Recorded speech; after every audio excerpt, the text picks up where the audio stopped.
Hello, my name is Dexter Scott and I'll be showing you how to use a Keurig coffee machine today. First thing you want to do is press the power button. Then you want to make sure you clear the K-cup chamber and also make sure you have the appropriate amount of water according to your cup. Then you take the new cup and put it in the K-cup chamber and close it. It's good to put the power button before so it can be heating up while you're putting that stuff in. And once these two buttons, one of them starts blinking, you know you're ready to go. Once it is done heating, these two buttons will turn solid blue. And what you want to do is, you open this up and make sure there's a hole punched in it. See the hole? Then you want to close it.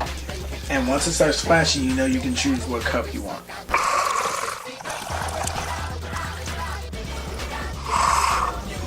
Now that your coffee is done, you can add the appropriate amount of creamer, sugar, or just syrup.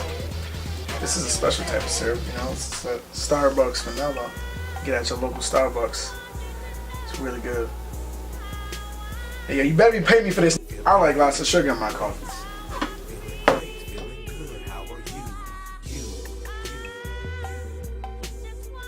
Once you've added what you like, stir and enjoy. Stirring that real nice. Real nice stir.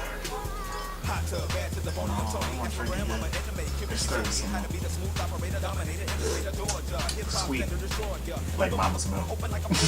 From the dirty, now here come the paranoia. A lawyer couldn't object, the disrespect, the technique, sweat me, wipe off the sweat, fight all the and flush the waste down. The pipes of my life flow deep into the ground. By my purpose on the surface of this earth is planning standards to accept the purpose. Campaign in vain for the same lame fame you obtain. You ought to be detained by the